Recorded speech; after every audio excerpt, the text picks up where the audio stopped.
Kalau salaman sama Danila tuh waktu itu kan emang kebetulan The Majors yang menemukan juga tuh tahun 2013 The Majors punya event kerjasama sama Kemenparekraf namanya Indonesia Creative Power lah atau Pekan Produk Kreatif Indonesia.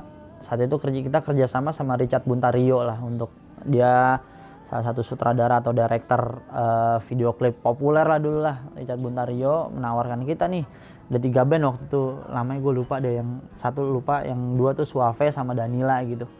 Pas kita dengerin kan ada pesimis gue pas ngeliat si Richard gitu nawarin lagu, paling kayak gimana nih gitu. Pas dengerin kayak wih menarik nih yang Danila. Akhirnya The Majors meeting dengan si Broadcast Design Indonesia saat itu, ketemu sama Danila ngobrol, wih kontemporer nih anak nih ternyata gitu.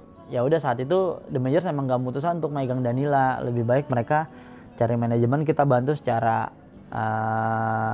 kita bukan pintu lah gitu, lebih kayak gitu. Saat itu 2013 dia dimanajerin, ada salah seorang sempat 3 kali manajer band. Akhirnya 2015 mereka kayak propose gue pribadi di luar gue sebagai The Majors untuk kayak ngurusin Danila tuh. Gue bilang ya ayo, gue bilang kebetulan gue juga emang tertarik lah dari dulu, ayo dengan konsep yang emang ya gue kebayangnya pengen bikin Danila bukan dibawa ke tempat yang cantik lagi gitu. Danila bukan cewek cantik, udah terserah lu serabutan seperti apa gitu. Sampai akhirnya gue arahin ya Danila yang kayak Danila sekarang gitu, bukan ya karena kan saat itu kalau lu ngobrolin yang cantik-cantik segala macam ya udah ada Raisa, udah lu nggak mungkin ngalahin Raisa lah, udah cantik, lagunya pop, cinta-cintaan, itu udah kayak udah lu nggak bisa itu, lu mesti nyari cara gimana caranya biar lu ada di posisi yang sama-sama Raisa, main konsep image kan. Ya saat itu gue bikin Danila ya emang Danila pada umum, emang dia seperti dia, doyan minum, serabutan, cuek segala macam gitu, nggak kontrol ngomongnya ya kayak gitu. Sampai akhirnya Danila punya jalur sendiri, jalur cantik kan udah macet nih, pengen ke puncak, Danila, oh kosong nih gue nih jalur gue gitu. Jadi kayak ya ada di posisi yang emang Danila jadi punya karakter tersendiri kan, karena gue percaya kalau gue bikin sesuatu tuh gue harus nemu uniqueness-nya dulu, karakternya dia apa nih, itu akan lebih gampang untuk orang notice gitu. Ya termasuk Kangen Band ya emang udah besar dulunya, sekarang kan Andika lah, lebih Andika yang gue manage duluan, ya emang gue tertantang untuk nge-rebranding dia. Kayak menarik nih orang nih, nyanyinya bagus sebenarnya, terus orangnya asik banget, terus mau diapain kayak akan seru nih gue. Itu yang bikin gue tertantang untuk mau mempropos diri gue malah ke Andika. Waktu itu gue manage dulu deh gitu, dan Andika juga senang segala macam, sampai akhirnya ya kita berteman baik sampai sekarang gitu, dan berjalan sampai baru rilis 1 lagu sih, karena waktu itu pandemi dan lain-lain kayak oh nanti aja deh gue bilang gitu, gue tunggu momen begitu mau beres pandemi baru gue bombardir sama rilisannya dia gitu.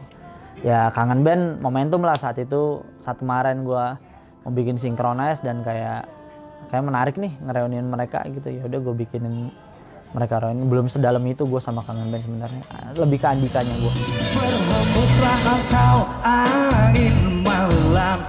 Kalau dulu gue ngeliat Kangen Band ya sebagai momok lah. Siapa yang nggak melihat mereka sebagai momok gitu? Siapa yang nggak risih dengan keberadaan mereka saat itu di industri musik kan gitu? Ya dengan tiba-tiba orang mencoba jaga kualitas, dikeluarin sesuatu yang bukannya tanpa kualitas ya, tapi sesuatu yang kayak ya orang mungkin nggak predik aja dengan biasanya kan ngeluarin sesuatu yang looksnya emang wow grande, cantik, tanpa tiba-tiba di twist tuh sama ya salah satu orang di baliknya ngeluarin sesuatu yang kayak dar masyarakat banget nih gitu, masyarakat banget. Ya udah, ya gue nggak beropini apa-apa tentang mereka sih, cuman ngeliat mereka kayak aduh nih kapan sih beresnya nih mereka nih gitu, karena mendominasi banget kan, mendominasi media segala macam, sampai akhirnya industri musik yang dipopulerin yang kayak gitu semuanya gitu. Ya pintu masuknya Kangen Band sebenarnya. Dan setelah kenal ya awalnya karena Synchronize kan, yang gue pengen bikin karaoke guilty pleasure itu, karaoke Melayu Om Leo sama Andika sama Setia Band sama Wali sama Raja. Ya kenal Andika secara personal kan, karena intensitas gue ketemu juga lebih sering sama dia, sampai akhirnya nih pribadi yang menarik nih dia dan mau aja. Dan ya gue bilang ke dia, Dik lu kayaknya menarik nih buat di kayak gimana gue pengen tertantang buat nge-rebranding lu lah gitu. Ya kalau ngomongin rebranding kan pertama yang mesti diberesin kan tentang look kan. Ya itu yang yang pertama gue lakuin adalah gue mau ngerubah looknya Andika gitu.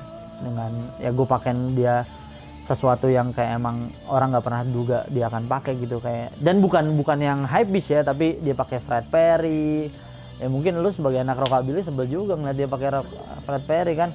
Dia pakai Fred Perry sampai di endorse Fred Perry, terus kayak dia pakai sweater yang emang ya udah sehari-hari pakai Vans gitu, yang casual biasa gitu.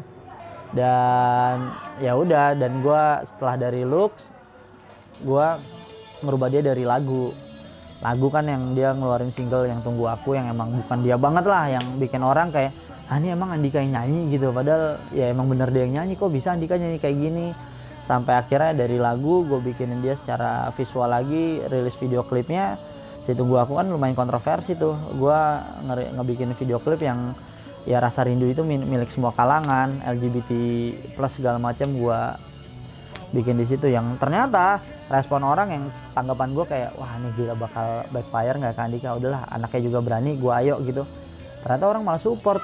Kenapa Andika artis pertama yang berani untuk menyuarakan kayak gini gitu, kenapa nggak nama-nama besar lainnya yang memulai duluan gitu. Ya terlalu takut dengan image kah atau apa, atau Andika baik-baik aja. Dan kalau lo baca komennya di YouTube positif semua responnya tentang orang kayak gitu, dan bikin orang makin respect sama dia gitu. Itu yang emang gue kejar, yang emang gue pengen tahu Andika nggak se-cheesy yang lu bayangkan. Dia orangnya ya ayoan dan suportif gitu, dan menyenangkan lah, pribadi yang menyenangkan gitu.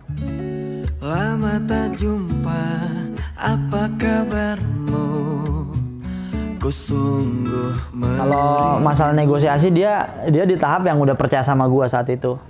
Maksudnya udah yakin lah dengan apa yang gua lakuin. Ya karena gua propose dia bukan di pertemuan pertama. Gua sempat bawa dia ke salah satu bar yang populer di Jakarta Selatan, ke Duck Down gitu. Ya itu kan suatu tempat yang kayak lu nggak mungkin nemuin Andika di situ, tapi gue bawa ke situ. Yang akhirnya setelah pertemuan itu, setelah sinkronis kok gue propose untuk manage dia. Gue bilang kayak gitu, ya dia ya udah mungkin udah proof lah gue di mata dia gitu macam. Sampai akhirnya ya hampir nggak ada negosiasi. Gue pengen lu lagu kayak gini, gue pengen lu pakai baju kayak gini. Dia ayo Cin, kata dia gitu, ayo terus gitu. Nggak ada nego. Dia ya emang orangnya bukan fashion juga dan nggak terlalu paham. Dia referensi dia kan Ruben Onsu sebenarnya, Ruben Onsu. Dan ya udah dia belanja, dia nggak pernah tahu beli Balenciaga yang asli di mana, ya dia belanja Mangga 2 aja gitu. Sampai akhirnya ya gue kasih Fred Perry, dia kaget juga ngeliat harganya. Ini mau beli baju Fred Perry kayak gini lagi Cin, di mana Cin? Di Jakarta ada berapa harganya? 1,8 anjing, kata dia gitu. Tapi dia sebenarnya definisi sebagai skinhead banget dari jalanan loh, dari jalanan. Survive untuk karirnya dia. Dulu mau recording mesti malak sana malak sini gitu. Skinhead tuh baru, bukan skinhead lifestyle doang, tapi dia emang menjalankan hidupnya skin, cuman dia nggak ngerti skinhead apa.